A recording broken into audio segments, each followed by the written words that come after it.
Today, we're in the Black Hills and heading up to the rooftop of South Dakota.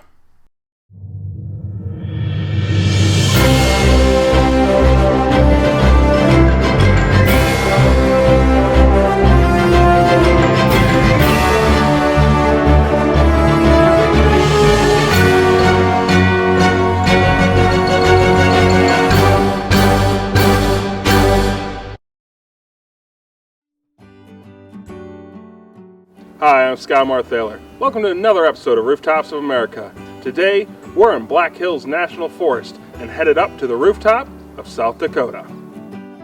Located in Pennington County, Black Elk Peak is part of the Black Hills, an area encompassing part of South Dakota and extending into Wyoming and Montana. The region gets its name from a translation of the Lakota Sioux phrase Pahasapa, meaning hills that are black. It is in reference to the thick forests of needle-leaf pines that cover them. The Lakota name also has another meaning though, and it is critical to understanding the hill's importance to their culture. The heart of everything that is. The geology of this area is complex. It's already an outlier in the Great Plains, unlike anything else you're going to see. The current topography was created through volcanic activity 65 million years ago in an event known as the Laramide orogeny. An orogeny is a mountain building process, and this particular one uplifted ancient stone. If you were to look down from above, the stratigraphy, or rock layers, would look like a bullseye. In the center is a granite oval dome, and as you move outwards, there are different rocks of decreasing ages and types, forming rings around it. That granite core, which is the exposed rock you see, makes up Black Elk Peak, and it is incredibly ancient, almost 2 billion years old. It was formed during the Trans-Hudson orogeny, the same event that created the North American continent.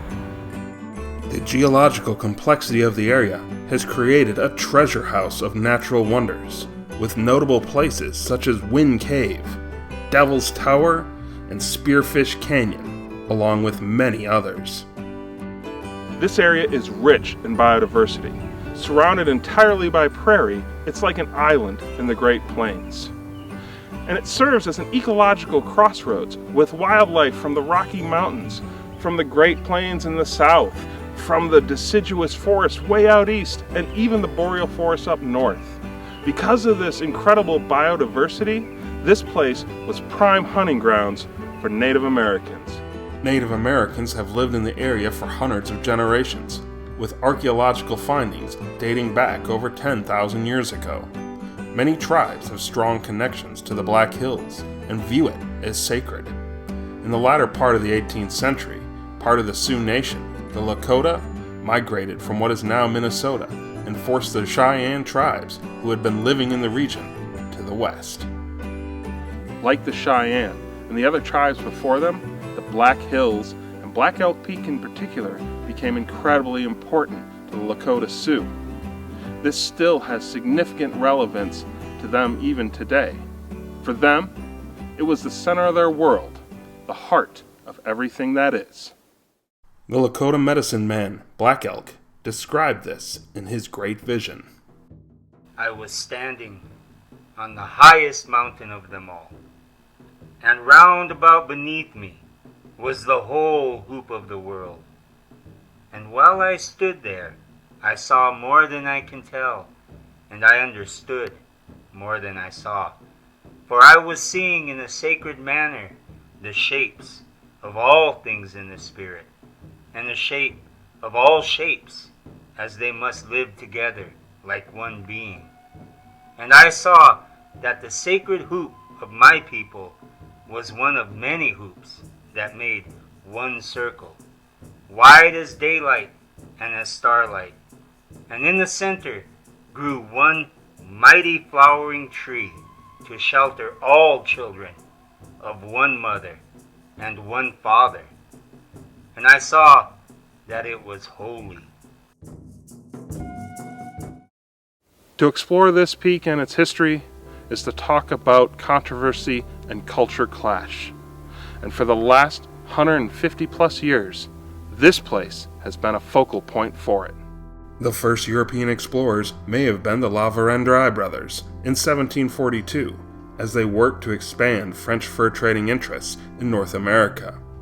Other settlers would slowly move into the area over the next century, though, as westward expansion gained speed in the 1840s, conflict would erupt in what is known as the Sioux Wars.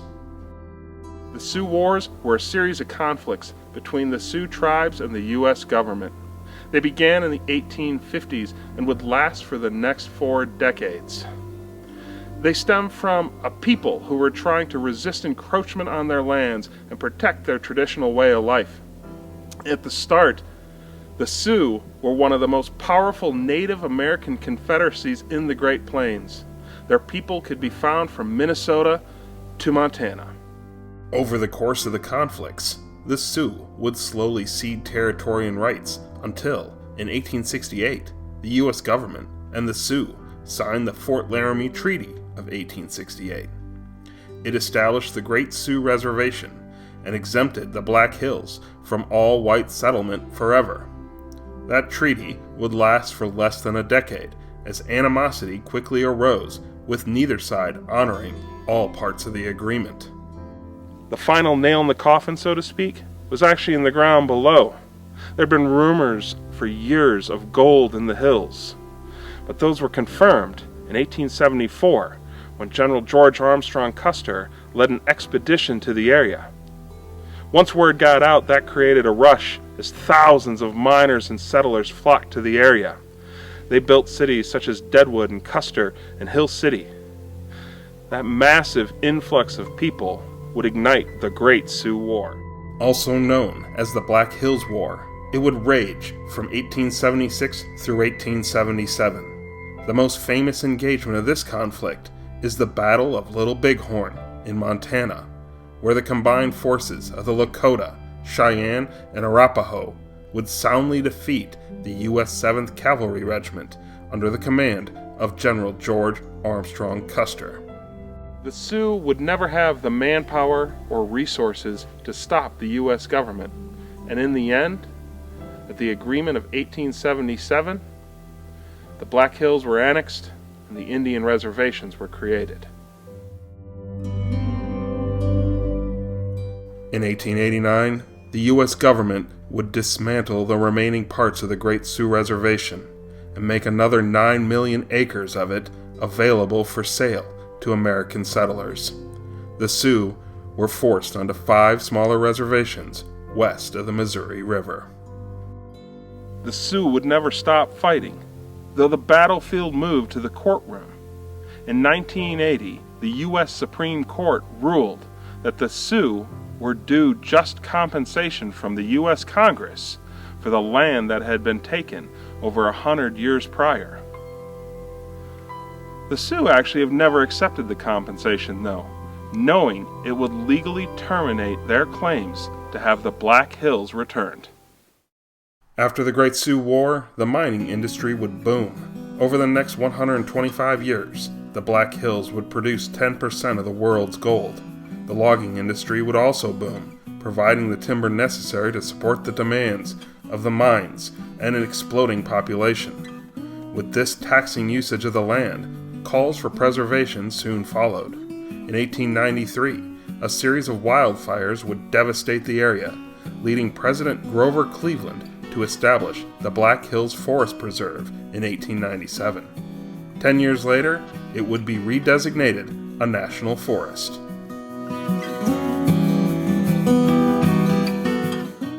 The most popular peak in the Black Hills, maybe even the country, is right here a few miles away from Black Elk Peak. Mount Rushmore draws over 2 million people a year, and despite it being the most popular attraction in South Dakota, it was a challenge to make it a reality. Outside of mining and logging, getting people here to see the beauty of the area was a challenge. So in 1923, the state historian of South Dakota, Doane Robinson, proposed an idea to build a sculpture in the Black Hills. The original proposal was to have a sculpture that honored the heroes of the American West, Lewis and Clark, Red Cloud, Buffalo Bill Cody. But the idea was rejected by the sculptor, Gutzmann Borglum. He wanted something that had a broader appeal, so he chose the four presidents. To say the project was ambitious is an understatement. It began in October of 1927, and for the next 14 years, over 400 workers would blast over 400,000 tons of rock off the mountain, and then carve the 60-foot images of Presidents Washington, Jefferson, Lincoln, and Roosevelt into it. Not a single worker died during the carving. Building Mount Rushmore was controversial. The Lakota Sioux called this peak Six Grandfathers, and to them, the Rushmore sculpture was just another example of the U.S. government desecrating their sacred lands. In 1971, the American Indian movement occupied the monument, and they planted a prayer staff on top of it, saying it cast a symbolic shroud, dirtying the presidents' faces, and that they would remain as such till the Black Hills treaties were fulfilled. Mount Rushmore also prompted another response. Henry Standing Bear, a Lakota Sioux elder, first pushed to have Crazy Horse added to Mount Rushmore, but to no reply. He then took a more drastic measure, commissioning Korzak Ziolkowski, a sculptor who had worked on Mount Rushmore, to carve a statue of Crazy Horse on nearby Thunderhead Mountain. Carving started in 1948 and has continued over the past 70 years. When it is completed, it will be the largest sculpture in the world, but this is mired in controversy as well. There was no consensus among the Lakota Sioux tribes for the memorial, and for many traditional Sioux, this monument is a desecration of the land, no different than the one at Mount Rushmore.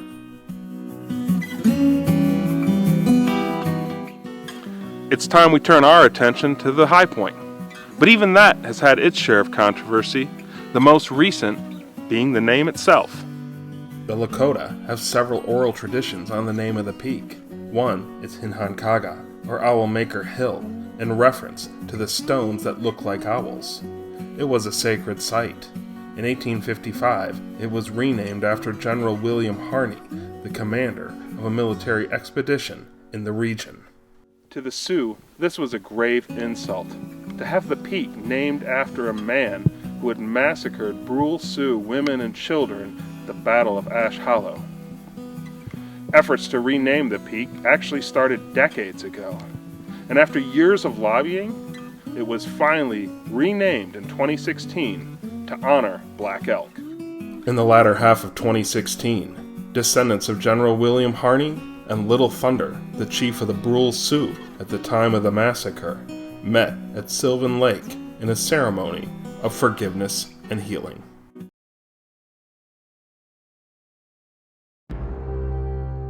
Hiking up to the top of Black Elk Peak is a straightforward affair.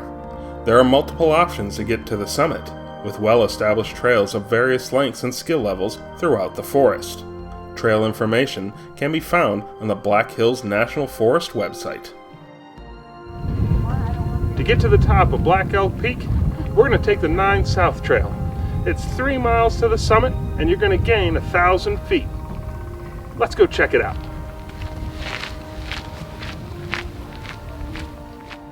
Here are a few tips for a successful adventure. Keep in mind that South Dakota weather can change fairly quickly, so pack accordingly. Also, make sure to reach the summit early, as thunderstorms can blow in during the afternoons.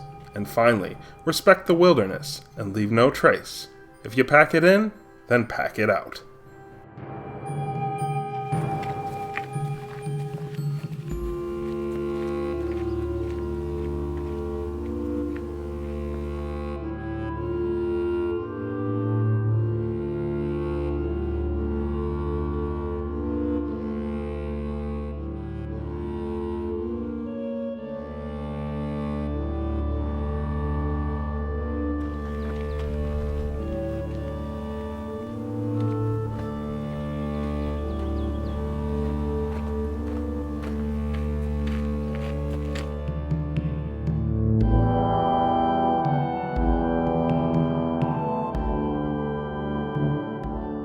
Remember to register with the self-service kiosk before stepping off into the Black Elk Wilderness.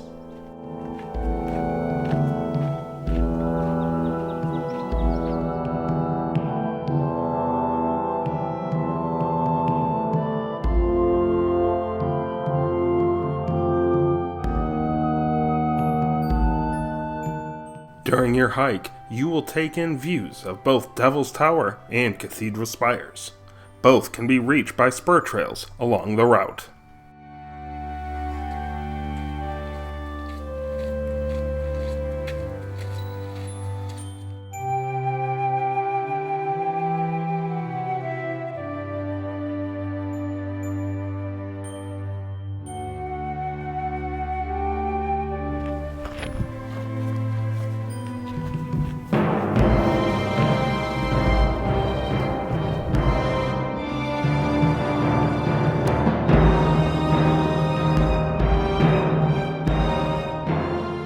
Keep your eyes open for signs pointing the way to the lookout.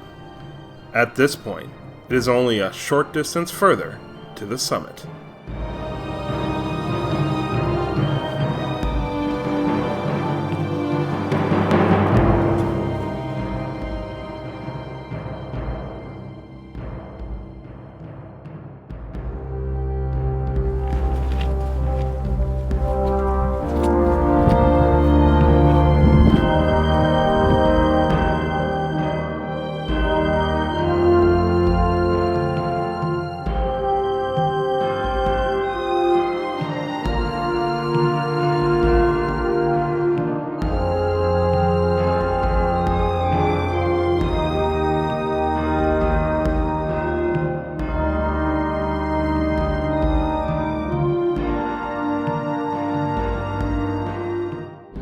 The most notable feature on Black Elk Peak is the stone fire tower. It was built by the Civilian Conservation Corps during the Great Depression. They completed it in 1938, and it was manned until 1967.